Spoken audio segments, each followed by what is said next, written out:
Damn, now this is buffer time. Respect. What is buffer time?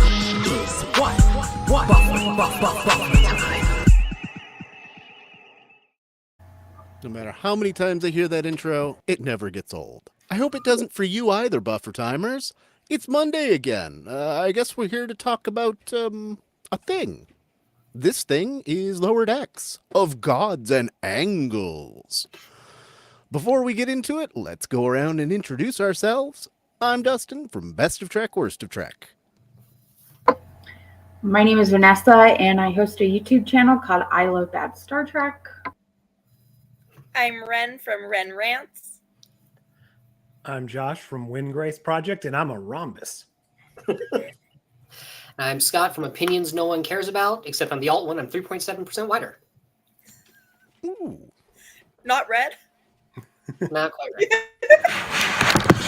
Whoa. Sorry. My laptop screen just like flopped back.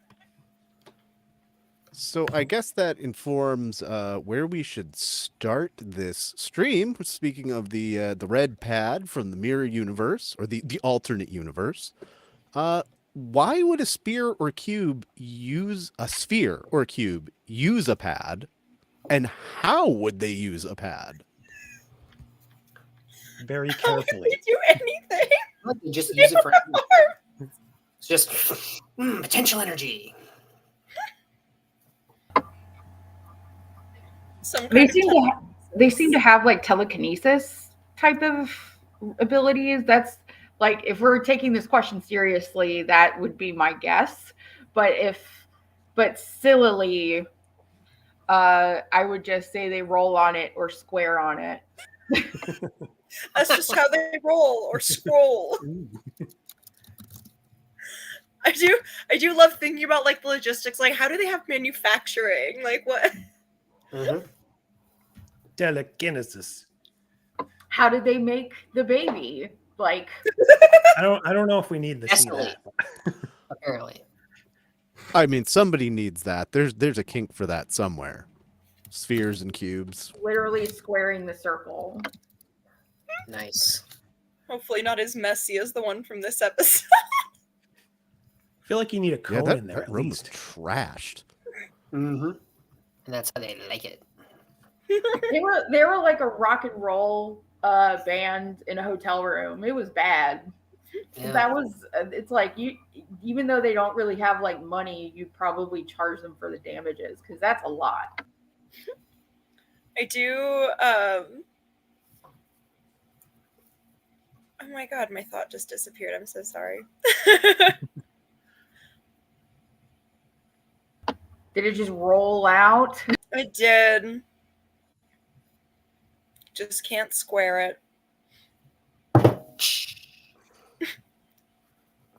I wonder how they make these shapes in particular if they're nothing but energy. It's a good thought. Or would they even need ships? What do shapes need with a starship? No, they had their own ideas on it. I mean, when they all, teamed up to fight each other, it was essentially the Borg cube taking on the Borg sphere. Yeah, when I had seen like an updated promo, like, I don't know, a week or so before this, and I was like, it's such a quick clip. I was like, oh shit, the Borg are going to show up at some point in this season. And then I realized in this episode, oh, I wasn't seeing the Borg. I was just seeing the big freaking cube. I mean, your mind plays tricks. So in the semi follow-up to the question about pads, how sweet is that deeper bevel on the alternate universe pad? Hello, Yeah, Charisse. Trees. Super freaking sweet. That bevel is so awesome it can make you not even notice what color a pad is. I did love that little running gag. That was so cute. I'm surprised it's it's so taken 5 extra episodes to come back to that alternate pad. Yeah. I'm really glad that they did. Like, finally. Again, they could have pushed this episode in a different space in the episode list, but I'm glad they And I came don't back. remember whose Well- I think it was yours, Windgrace, that like mentioned that this pad. It seems like there's some time differential going on between Yeah, it's either these time universes. Oh yeah. or everything just happened so much sooner in the other universe. Otherwise, how does the pad have all of these events for things that haven't happened here yet? Oh, that's a good point. Or it's just lazy writing. But I choose to believe that. Either that, yeah. No. Yeah, it is very timey-wimey. Hmm. Right, because it's like a cheat sheet in that case. It's like, oh, this is how it works out, but it's like not accounting for all the other variables that go into why things work out. Just Right. right. Scott, you just winked. I don't know what the, what the past tense Wonk, is. wink. Is this episode pretty much just a mashup of two TNG early episodes, The Outrageous Okana and The Lonely Among Us? Well, Trek does love to recycle plots. Well, And I mean, to be fair, like the Outrageous Okana and what's here is pretty much just recycling Romeo and Juliet to begin with. I mean, in that like little sort of mini romantic thing at the end, the outrageous Okana, absolutely, but only in that piece. But the overall, the A plot, I guess, or I guess was the A plot, but the negotiations between two warring factions on a Federation starship that wish each other dead, that's definitely Lonely Among Us. Like being so disgusted with each other. That was because like one was meat eating and the other was vegetarian or something like that. Like, eat or the other. yeah. Yeah. I definitely see that it's very butter side up, butter side down type of thing.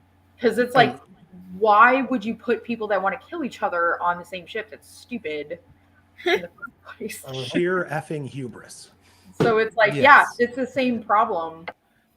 And yeah, Charisse, those are two very, very terrible episodes. Like on the Outrageous Okana, I want to like, but I don't even want to like The Lonely Among Us. There's nothing good about it. Picard turning into pure energy and the whole. I mean, I guess the only good thing is it's the first time we get to see Mark Alamo in Trek. Even if you don't know it. And we The thing didn't that even gets get me, to see though- a dog snake hybrid maybe at the end. Yeah. Snake dog.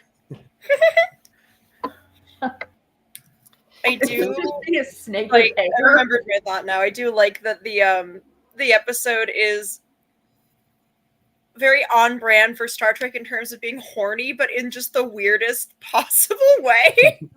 Yeah. Like, and gets me- the thing about Lonely Among Us is that they did have a murder.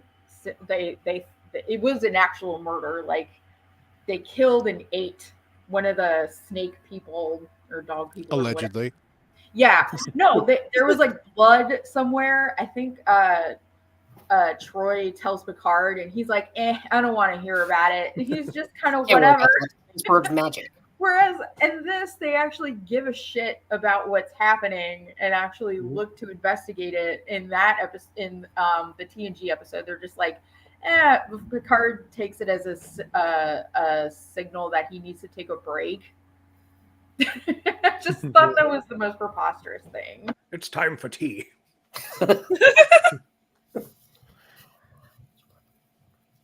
Yes, Yar Yeah. reported and Picard yes. Exactly. Yeah. And they don't show it either. They're just like, What gets me though is everybody, not just Star Trek, everybody needs to stop doing the Romeo and Juliet thing. Because like every time I do, it just seems more and more like you didn't actually read it, did you? Like it was a love story between two teenagers, one of whom was like barely pubescent, that lasted for 3 days and killed 6 people, including those 2 teenagers. Everybody dies. Preach. Love When story. I was in high school, we did a version of the play called Romeo and Juliet, the unnecessary, unasked for sequel, where they survive, and then Juliet dumps Romeo for Benvolio. Somehow, I played Romeo Benvolio. It was survived. awesome. Like, I don't mind that Romeo and Juliet will get updated to remove the teenager part. That's a very of that time remnant that doesn't need to be there anymore.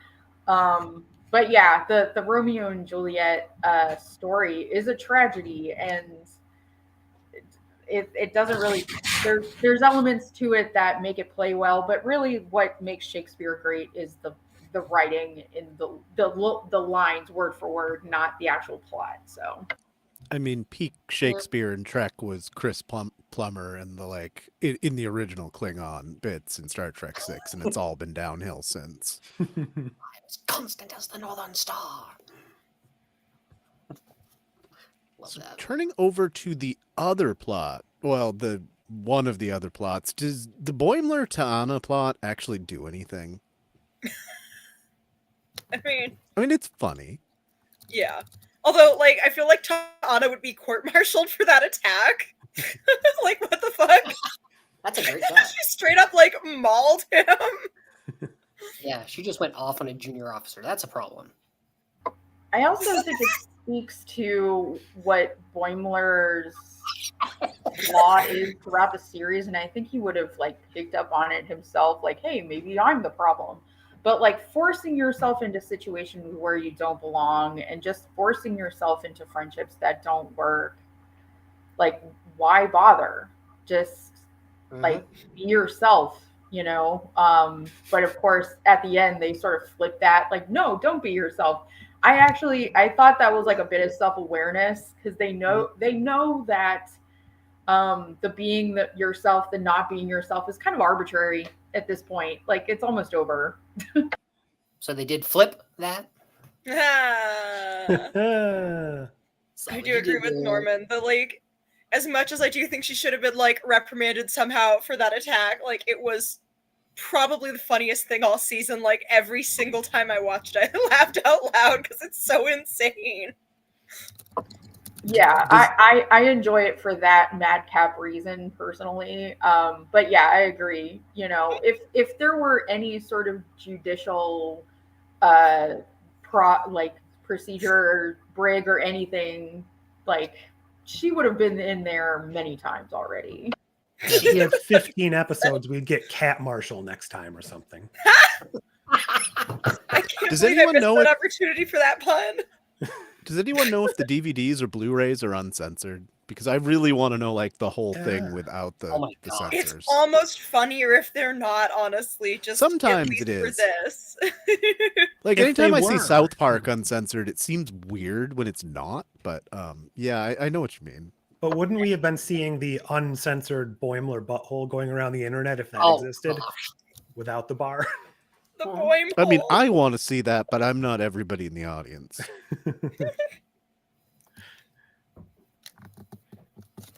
I'm pretty sure he called her a bitch, just like lip reading. It looked like he called her a bitch, and that's what set her off.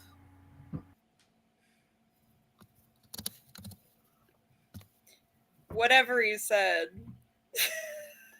This could have been a good excuse for her to tear all of his facial hair off and start from scratch. All right. From scratch. You know, in general, I'm just gonna say I am not here for this whole season-long arc of the Boimler beard. It's not doing it for me. You know, I got thinking, like, going back to that one scene when Data tries a beard on, and, like, okay, it's funny. It's both a humanity moment for Data. It works. It's in one scene. A whole season, it's not really doing it for me. I kind of like it. I think it's funny how, like, committed he is to the bit, and I love watching the different ways it evolves each episode. Although what I think would be extremely funny is if he gets the full beard and then immediately something singes it off. I was thinking earlier, something's probably going to happen in like a future episode where he loses not only his facial hair, but like the hair on his head as well. And then, well, bald Boimler. Cross between Picard and Riker.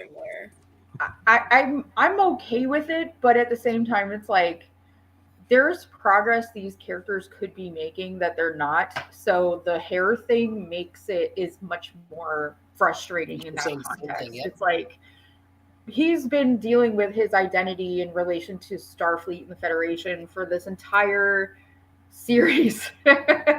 We don't need more of that, do we? Like, he's confident or he's not. Like, let's pick a lane. I am so with Charisse here. Like, not every episode needs to be about the overarching plot. I mean, I think Discovery, actually, that was one of its Achilles heels, that it tried to always do the season arc thing to death rather than doing like do one or two separate episodes a season. It did it in Right. season 1 and then they forgot about it. And then it was always all right, we gotta move this plot along.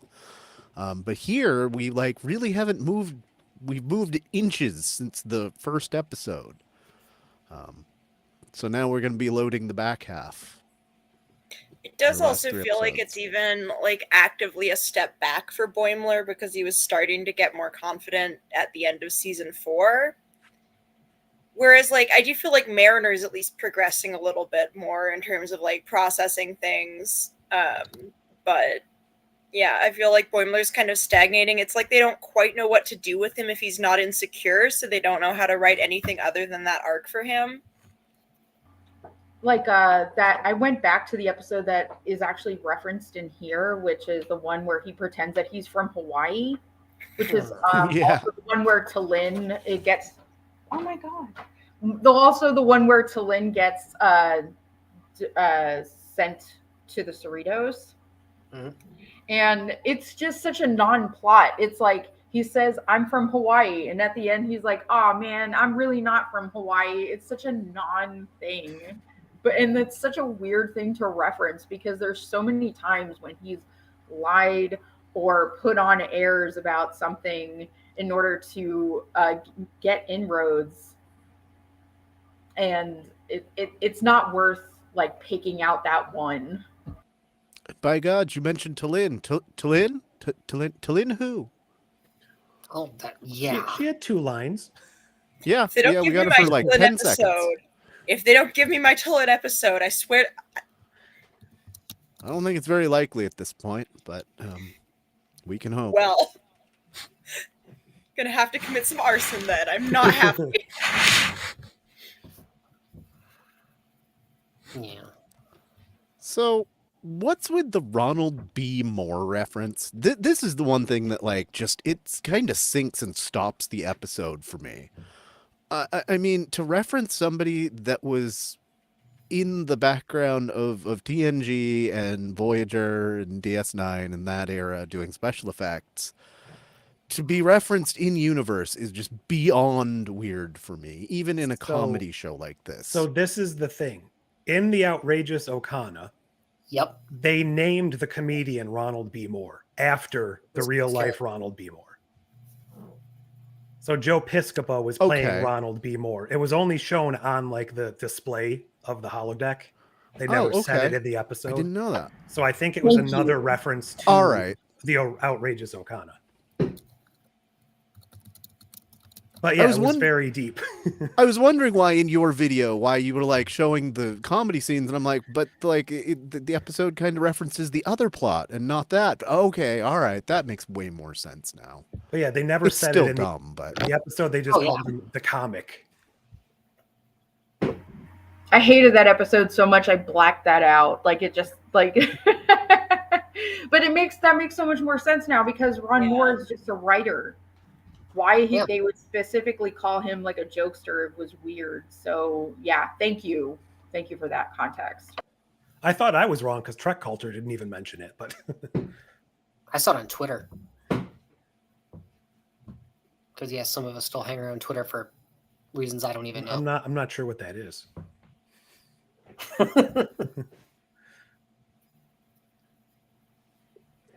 all right. So all Ronald Moores aside, let's come over to the A plot. What has kept Ollie from being on Starbase 80 by now? This is like her 6th posting, and definitely that's where she'd be going after this. Well, that makes us lucky 7.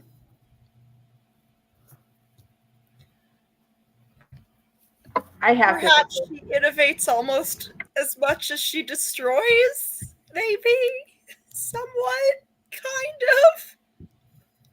of? it sounded they like needed a wherever she mariner. went, What? wherever she went, it was a wrecking ball situation. So I don't know. Oh, speaking of gods that destroy, this episode title is, I mean, obviously just of gods and men, but there was the actual Star Trek fan-made production headed by Tim Russ, who played Tuvok, in the late 2000s. It's actually pretty good. The CGI is a little cheesy, but it's got an okay plot. What is that?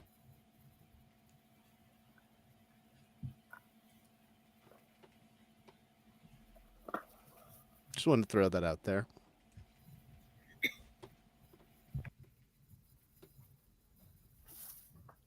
Okay, so still on Ollie, though. How does Ensign Ollie compare to Mariner from season 1? She seems to be less of an intentional menace than Mariner. Like, she's kind of a menace, but I think Mariner was a lot more, like, purposeful about it. Whereas Ollie just seems to be struggling with competence issues due to her powers. And Mariner is competent but feral half the time. That's fair. I thought like the way she conducted herself during that investigation was the worst conduct. Some of the worst conduct from an officer this season. Like confronting somebody as though they're guilty, kind of thing. Even Mariner was like side-eyeing that. You know, it's one thing to like hold something and make it malfunction because you have a power you don't want to divulge.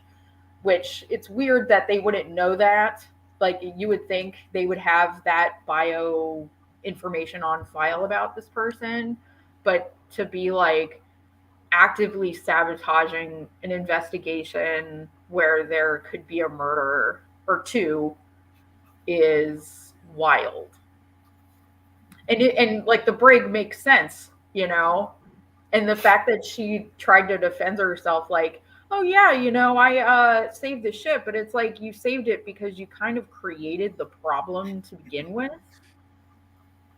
You not only did she sabotage like the investigation, but also the negotiations too.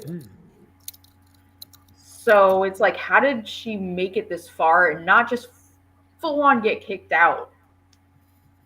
You know, like Starbase 80 would have been generous with that kind of rap sheet. Although it sounds like Starbase 80 wasn't even being considered because the captain said that, like, you know, she's out of here. Yeah, like this is her last chance. Mm-hmm. But I mean, it should have been Mariner's last chance by season 1 too, because she'd been through, you know, And like many postings. Yeah. Mariner's kind of like an army brat who had like an existential crisis and didn't want to get promoted because she wanted to stay with her friends, kind of thing.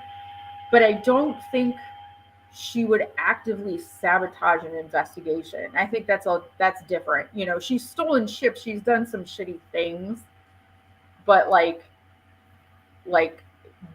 destroying progress on a mission would just not be her thing. So Norman brings up a point that Vanessa had, I believe this was Vanessa's question, is Ollie a callback to Barclay? I hadn't thought about it that way, but maybe. Just kind of a Barclay-ish energy, doesn't she? Almost like socially the opposite problem, where it's like instead of being awkward and difficult to work with, she's difficult to work with because she just can't hold back literally any impulse. It's almost like she's a prisoner to her impulses.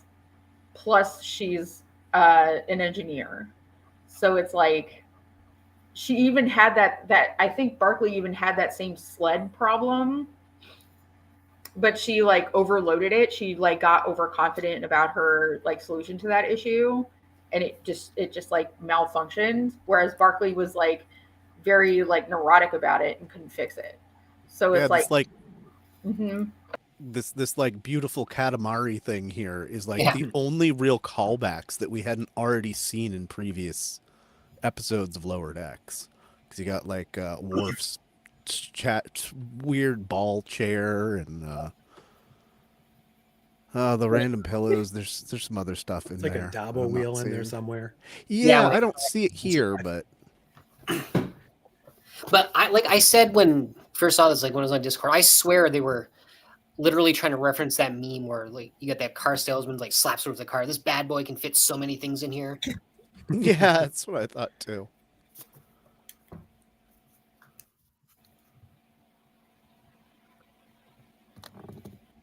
So, how could the Cerritos have improved the negotiations between the shapes? Just keep Ollie far away from them.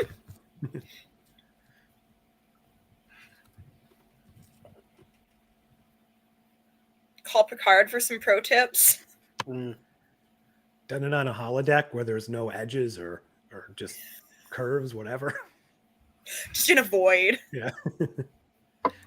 Some way of blocking their powers. I would think like putting them on different decks, sealing them off from each other, having one representative or two representatives from each in that neutral room under the agreement that it's just for negotiation only.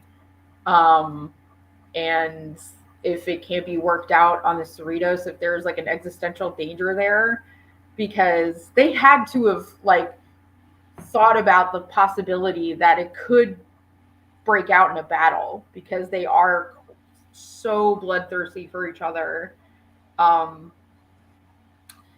Like find a neutral space and leave them there to deal with it and maybe help broker negotiations, but like hands off otherwise, because it's like if that baby wasn't there, they would have killed each other. You know, like it's only by virtue of that, and I just cannot imagine the report back to Starfleet Central or headquarters or whatever, like about the negotiations. Like that just seems like a huge f up. I mean, you make a good point, Charisse, but I don't know where the best neutral location to meet would be. Not a ship. They can do it like Yeah, I port mean- mediation where they don't meet at all, and they just Where- have a neutral representative from the Cerritos crew like carry the messages back and forth. I know we've had two throwaway planets that are supposedly like negotiation planets. You've got Parliament, and what the hell is the other one from TOS and Enterprise? Oh, Babel? Babel? Yeah, Babel. Subtle. But I mean, are they even capable of going on a planet? I guess they probably could.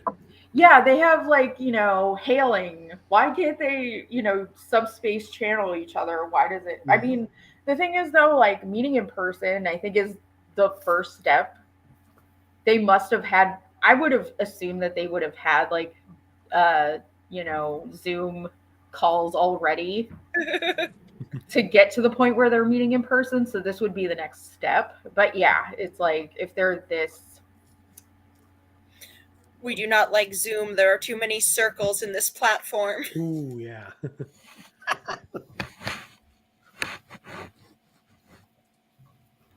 Yeah, it's like a new alien, so who the hell knows what its lifespan is? Didn't they say they met because their nebula crashed into each other or something? So there's a sphere nebula and a cube nebula. That was a little weird. Yes, the salamander babies. Right. Like it's same with this. Like there could be a third one. There could be a pyramid nebula. They all get together and form the giant shapes, and then they bond and become the UPN logo. That's kind of UPN. I did like how the little dreidel dude poops pyramids. Right. It's just like a new father. What do? I've been a father for 5 minutes. Most of what we have left for questions, I probably should have gotten these in here during the Ta'ana Boimler things. How does Ta'ana remove the lightning bolt from Boimler's ass? Carefully. It looked very barbed. And broken. With tweezers. It kind of looked like broke part of it. Like, not sure how that helps. This I mean, is what the, was like, it? Was it just at an least- energy construct? It was like a limp lightning bolt type of thing. Like I like the like flaccid lightning bolts that Ollie shot. Yeah, I did think that was interesting. They like start as energy and then they just turn into like plushies.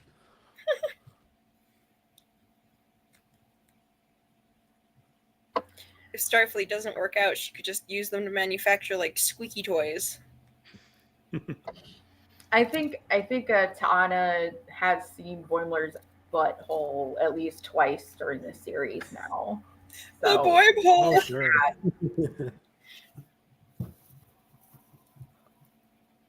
Ugh. Is Ta'ana capable of being, as a character, of being more than just a vehicle for crass humor? Yes, And but highly why- sexualized humor?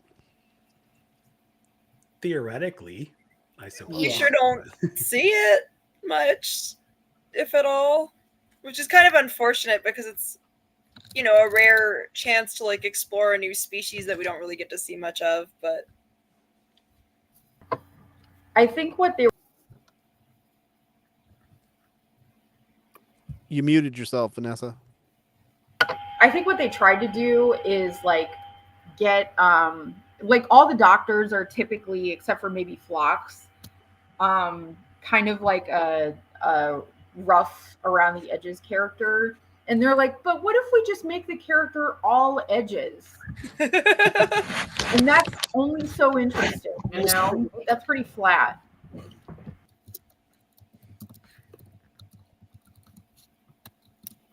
I just don't know if they have enough time to really invest into the side characters at this point. So they're just kind of maybe in going Upper for the. Decks. I was just going to Oh, say, maybe. next episode, I think, is Upper Decks. So, in theory, we're going to be following the Prime, the Alpha crew. Be nice if they all just had a nice, competent day, did their jobs well, got along. It was just Yeah, give us Data's like day, a Data's Day kind of episode, sort of. but less It's like spreading perfect. over Keiko. Yes. It's like perfect timing because Lower Decks was in the last season of TNG toward the end. So now we're in the last season of Lower Decks toward the end. We're going to get Upper Decks. No, that's a great point. Oh, yeah. Or tell me how it's planned. Though that does bring up one of the questions we have. Do you still wish we got more than 5 seasons, or are you starting to feel like the ideas have largely run out? Because personally, I'm feeling like this is a lot like TNG season 7. I haven't seen anything that is like as egregious as like liaisons or as dumb as some of the other premises, but it does feel like they're running out of ideas to me. It also feels can't- like they might be purposing ideas they left on the table for earlier seasons. I can't tell if it's that they've totally run out of ideas or it's just that they're sort of unsure of how to conclude everything and just kind of Yeah, 'cause it's floundering a one- bit because it kind of feels like just a little bit aimless, I guess, is the way I would probably describe the season as a whole at this point. I think there's plenty of places that these characters could go in terms of development. They just chose not to. And in arresting the characters, what they're doing is they're superimposing a lot of old, well-worn Trek tropes on top of characters that aren't moving anywhere. And that is getting old. That is getting old. And to TNG season 7's credit, there was a lot of wacky originality in that. I mean, you got Genesis, Sub Rosa, you know, Like Masks. Yeah. Exactly. Like they're not good episodes, but they're fun. They're original. Yeah, Genesis and Masks are Yeah, at least but- fun. Yeah, I it wouldn't is. call Sub Rosa fun, but I mean, No. fun in a way where, like a MST3K kind of way. But yeah, it's like with this, they're not doing that. And in fact, like the end of this episode, they almost kind of chuckle at the idea of characters being themselves and developing that way. And it's almost like a meta, like commentary about like how the characters are just going backwards and forwards only to go backwards again. and for that matter, Ransom even brings up when they become the larger versions. Oh, this is unoriginal. Yeah, no shit. Yeah, but at the same time, like TNG didn't have the best balance with that because they did have some decent episodes, but at the same time, there was the trope they used 4 different times in that season where an established character had a previously Family. unknown family member. And Yeah, Shrek's we haven't never gotten to done that that yet. again. We did not learn their lesson. And if they're like running into a dead end with the main characters, why not like go into secondary characters a little bit more, like Talin or Billups? Even as Norman's bringing up, what about even Rutherford? What has Rutherford done this season? Okie dokie. Has he done anything but make a fun joke toward the end of an episode? He missed Tendi, then he did not miss Tendi. That's pretty much it. Mhm. He's made like science observations in the background of most episodes. Like he's had nothing to do. See, that gets me wondering. I feel like they intended the Tendi to be gone arc to last longer. But when That's they what I found out think. it was the last Yeah. season, they're like, oh crap, we got to get them back together. And now they're just kind of on the ship with nothing to do. There's ways they could have written that to be so much more satisfying than it was. And also Talin's absence could have been so much more satisfying because I thought the goal of her being with the Orion was to build some kind of diplomatic bridge between the Orion and the Federation. And that just was like, ugh. You know, they sort of gave it lip service on the episode where she comes back, but not really. So it's like there's a lot to work with in the Lower Decks universe that they're just not using, and not to mention the Black Mountain. Oh my gosh, yes. Yeah, we got to have the Black Mountain, I think, before the end of the season. So while we have Wimler. we had a bunch of people on the stream here. I'm gonna do a shameless plug, and then I'll let you guys do a plug on anything else you want to do for your own channel. So next Tuesday, the December 3rd, I'm going to be doing a 12-hour live stream here, ranking every episode, live action episode of Star Trek. And we're going to talk about them about 30 seconds to a minute at a time. I'd like to invite everyone here and really anybody that wants to come join me randomly, pop in for 5 minutes or 6 hours. Gonna have some fun. That's going to start at about 9 a.m. Eastern time. So yeah, there's my shameless plug. Would anybody else like to talk about some stuff they're doing on their channel? Because we have a ton of time and one question left.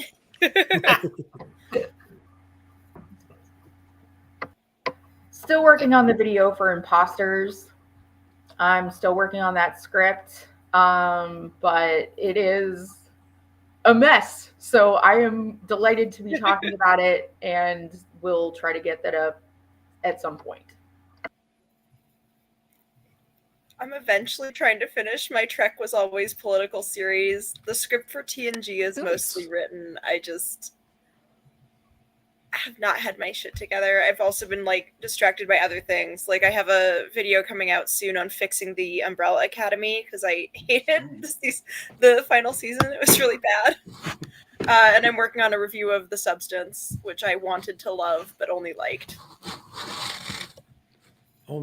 I'm trying to get back into theories. I was hoping there'd be a lot more to theorize about this season of Lower Decks, but not so much so far. So hopefully I can do some theories overall during the dark times or whatever we're calling it between now and 6 years from now when the next thing comes out aside from Section 31. God only knows what's next year besides Section 31 and in theory, Strange New Worlds. Mm-hmm. I have my ongoing project, my quest to summarize every episode of Star Trek in a 1-minute short. I've worked my way through the original series, the animated series, and TNG because I decided to go chronologically. And I'm so far ahead. I can't remember if I'm at the end of season 4 of DS9 right now or at the beginning of season 5. Because I've got a lot of them recorded already and just need to upload them because I'm doing one a day. And I should be done. Well, I think at this point, sometime in 2026. Hell yeah. No, till Just they in time dump- for Academy. Yeah, just Maybe. have more stuff to come onto your Add onto your more. plate. Yeah, I worked it All out. I think right. I'm maybe a third of the way through right now. I'm considering like reading a chapter and doing like a day or a week or something like that within Zodi. That's a good one. Okay. Like a sort of live react-ish type of thing. Well, Nice. now shorts are up to 3 minutes, right? That's gone into effect, I think. Yeah. Yep.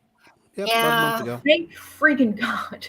Because like it's so hard to me to get like all the points that I need to get in 1 minute. So The only stipulation I've seen on that is if it's claimed for any reason for anything, they will the algorithm will stop promoting it altogether. You will get no further views Oh, if it's more than a minute. The under a minute stuff still has like some leeway where it can be claimed by somebody, but it'll still be viewable. Good to know. I'm still sticking with that because I post mine, along with the hashtag 60-second summary, and 180-second summary just doesn't roll off the tongue as well. Yeah, I'm still gonna keep mine to my Federation News Minute to Oh, right, under a minute. Federation News Minute. Got 3 more of those already ready to roll. New one coming out tomorrow. All right, so back to the episode at hand. Our last question: how does this episode compare to other Greek and Roman themed episodes in Trek? Well, no one rode anyone like a horse.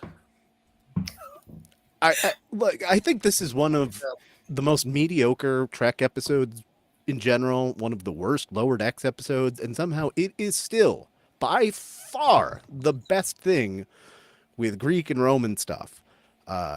Who Mourns for Adonis can go straight to hell.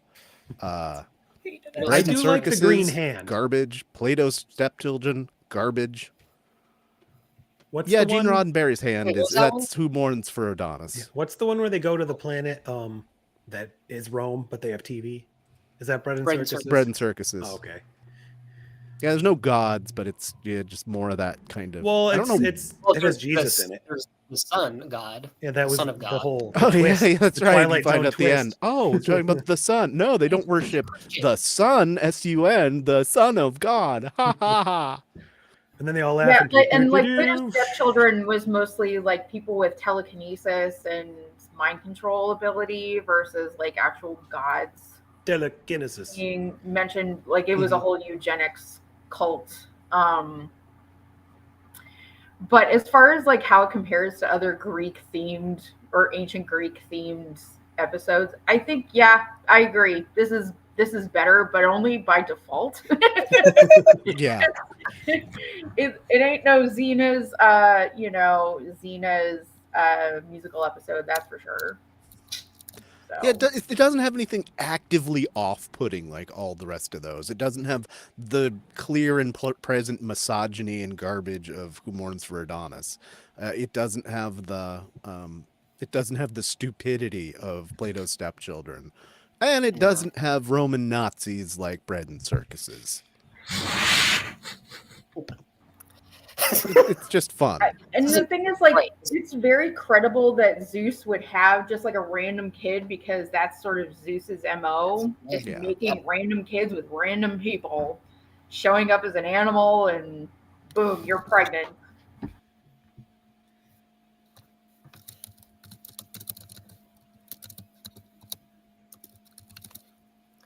All right. But yeah, this one turns out to be the best of all of them, and it includes a scene where a guy gets a lightning bolt up his ass.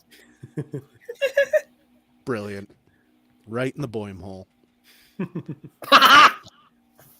So, any other questions from you guys before we go to the out of 10s?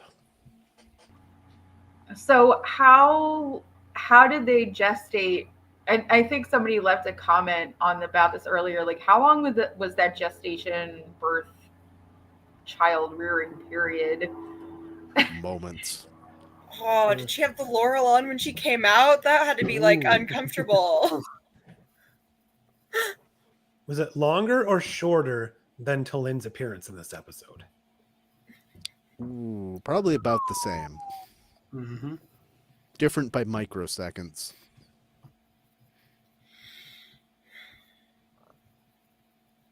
Like, was that goo stuff on the wall after birth, or was it like? Oh my gosh. Use? It's part of their kink. Yeah, I assumed that was part of the conception itself, or something like, because they say that that the rest of that happened on the holodeck. So That's why they took the vid screen. I pity the poor fool that has to clean the holodeck whatever filter. Towel guys got to do it. What's your favorite callback? Is there like a Easter egg that stuck out to you? What callbacks? There's for Lower Decks. There's so few, and most of the ones we'd already seen in past episodes. I guess Worf's fucking chair. Yeah. Double, I guess. How do you wash your hair with laurel on? This is like to her head. Maybe it's Maybelline. No, maybe she was born with it.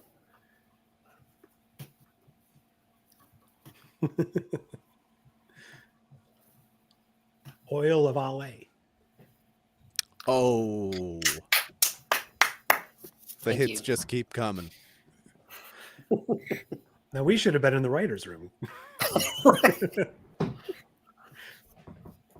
So do you think we're actually going to get momentum on the arc go next episode? I think they have to. I don't think there's a choice. 4 episodes left. They gotta go full tilt at it, and everyone's gonna be like, yeah, well, you spent so long screwing around, now you gotta go full tilt at it, and it's not gonna be good. Well, that's what I'm worried about, is that it's like a whatever you call it, like a misdirect. We get to the end and then it's like a 2-second thing. Like, no, that wasn't the arc the whole time. We tricked you. End of show.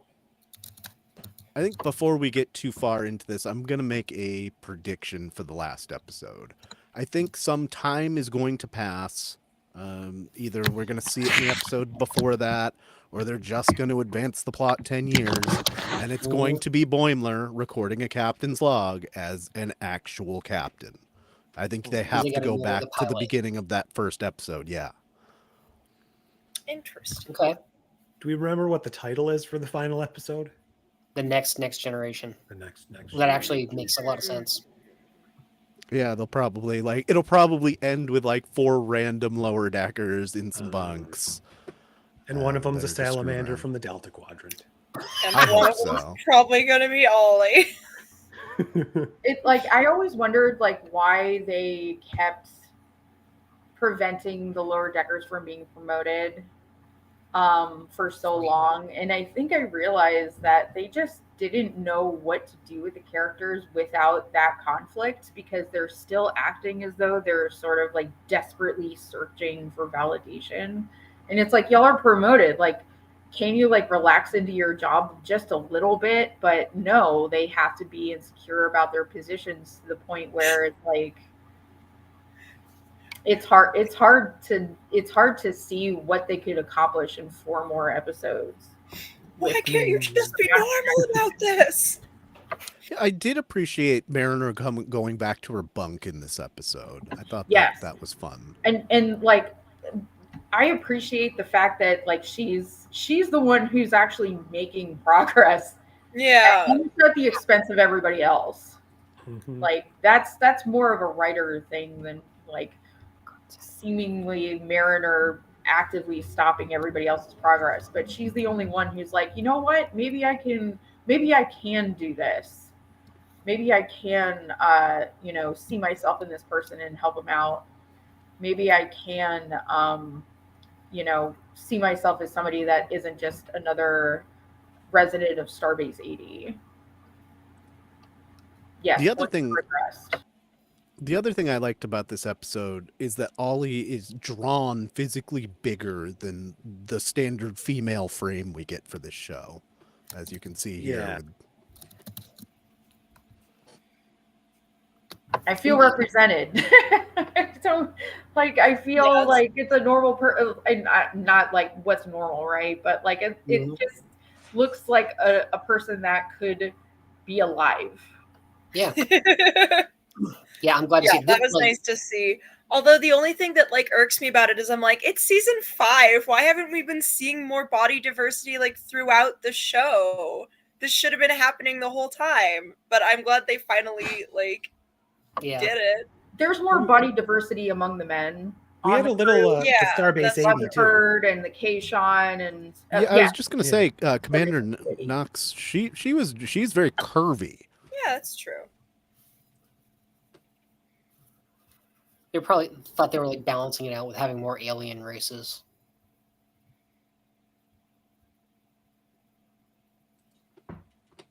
And like that one guy, one or two characters who are like, then one have a turban and the other has a hijab. Yeah, but they haven't like spoken, I don't think, really. They just kind of wander through. Yeah, and those were like kind Yeah. of background, like you had to stop the frame to see them, kind of thing. And everyone on the internet got mad because they're in the show. Yeah, Didn't why do not? anything. I mean, they're just there. if there is a show, it's people will get mad at it. Like me doing I've just come to the point in my best 5 worst 5s where like I've been randomly doing like all of the shows where I do best 5 worst 5 episodes, and I've gotten to Discovery. And do you know how many comments I have just straight cleared out of my comments because it's just, oh, it's not even Star Trek, so you can't even do this. No, you're not funny. If you don't like it, good for you. Why did you come to my video just to do a dislike and just to reply to literally everybody in the comments that likes it and tell them that they're wrong? And if you think it doesn't belong in canon, make an argument. Make some kind of like case for it versus just like declaring that it doesn't belong. I left all kinds of negative comments that made a case. Like, yeah, there's a lot about Discovery I don't like, but there are good things. And if you can't see that, it's probably because you either haven't watched it or you are just so stuck in a mindset. And that just seems to be like all television today. But have you considered woke? I will say there's a really Absolutely. cute origin behind the hijabi background character in Lower Decks. There was someone in Star Trek shitposting who wears hijab and was asking for like a commission for someone to make her like a Lower Decks background character to like have, because there wasn't any in Star Trek. And I guess some of the writers or like animators are in the group and like saw that post because it blew up. So then they like made the character kind of look like her and the like design she had asked for with like the yellow uniform, and I just think that's really sweet. Because I remember I did she's not like know a that. cosplayer, and she had like a hijab. It was so good, so good. Yeah. So very wholesome and good. When did Star Trek get woke? 1966. The fact that it's become a pejorative is ridiculous to begin with, and then to sort of make that pejorative as a way to critique Trek is just such a double. It's just the dumbest. I'm sorry, it's the dumbest. I don't know if critique is the right word. It's not. Critique is nuanced. Yeah.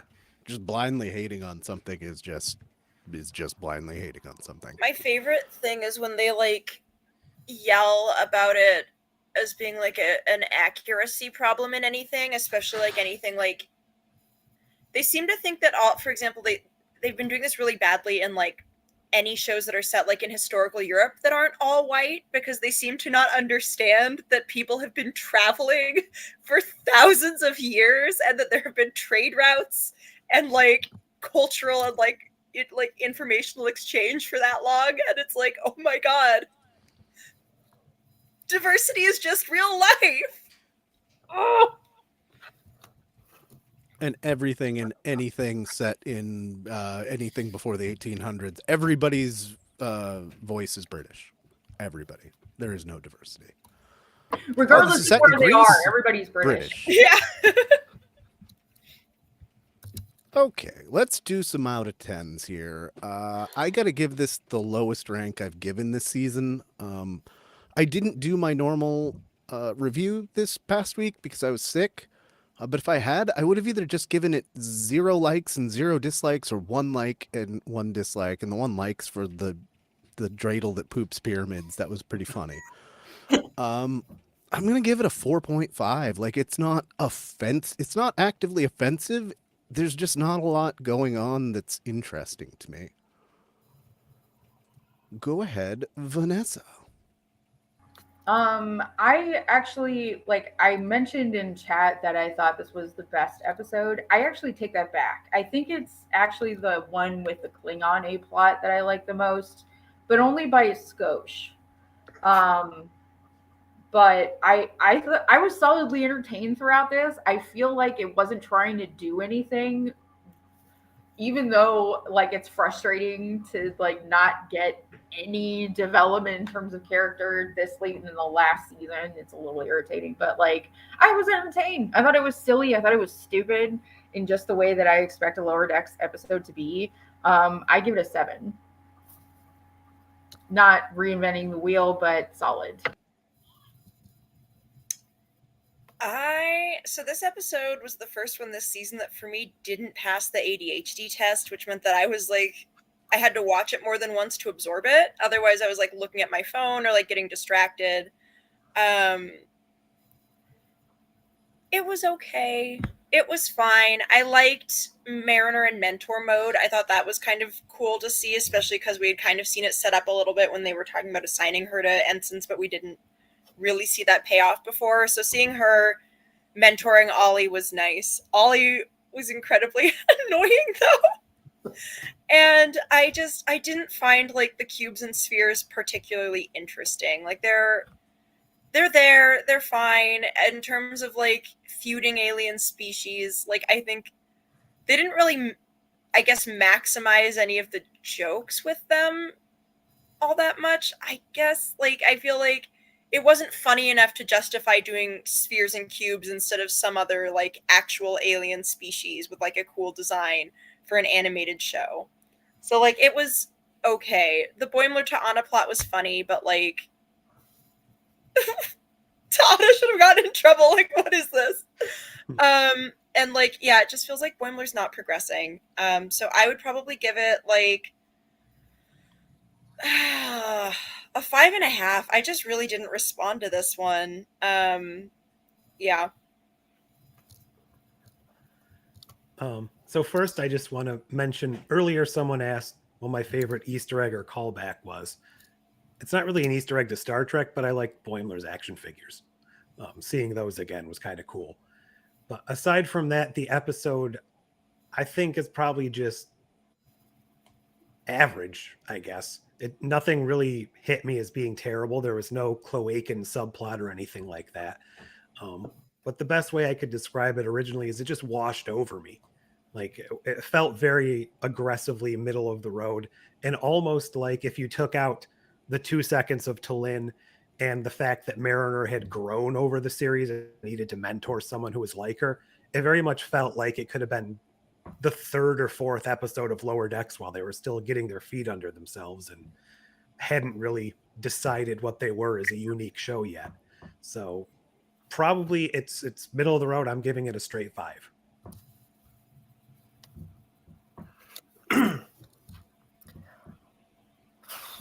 Let's see. I mean, it was enjoyable enough that I could watch it and pay attention. There are a couple of tiny jokes in there that were funny enough. You know, like the running gag that everybody knows that Boimler's using an alternate pad because the bevel is so much wider, and not because it's red. I actually did laugh almost out loud when Ransom was like, they're not very creative. That one was funny. And Squarin was enjoyable. But like when the A plot boiled down to a Romeo and Juliet thing, and you know, it's telegraphed ahead of time, you realize it when you're like, oh, wait a minute, both of our kids are missing and we hate each other. That brought it down a bit. And just everything else, like they've ignored the overarching plot. Where in the heck is Tallinn? Boimler's beard either needs to grow all the way in or go away. Let's call it a 6.5. Does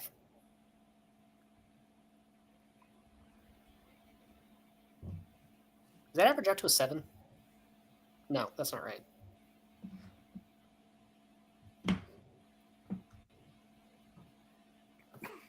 Averages to a 5.8. Yeah, it was Yeah, way off. that's I think that's the lowest we've had this season. That's quite a wide range here from 4.5 to 7. I was surprised to see that some of you really enjoyed this one. And you're not the only ones. I've seen some people on the internet saying that this is the best episode of the season. I did notice that, yeah. But I mean, as soon as the cube and the sphere child were said to be gone, I was like, okay, it's the outrageous Okana, isn't it? And that's exactly what it turned out to be in the end. It's like not doing anything revolutionary, but like what it does do well, it does do well. That's where I'm coming from. But like I totally understand, like, okay, enough is enough with like the mediocre like okayness that we've been getting away with the whole season so far. Like it hasn't, it's like only good, like just a little bit better than the other ones. I don't think it's doing a whole lot, but I think it's fun. All right. Any other final thoughts on this episode before we get out of here? Do you think we'll see Ali again? Or is it just a one and done? Not that Probably we is have a- much time left. Probably in the background, but I doubt she'll get another speaking role. I really hope not. She takes up too much airtime. Like she's just too. so they're just going to let her rest on her laurels. And with that, I think that seals our night here. So, thank all of you guys for joining and making some wonderful quips about this pretty mediocre episode, and all of you for tuning in. So, we'll catch you again here next Monday, I think. I still haven't heard a confirmation whether we're actually getting an episode on Thanksgiving, but probably. So, until then, live long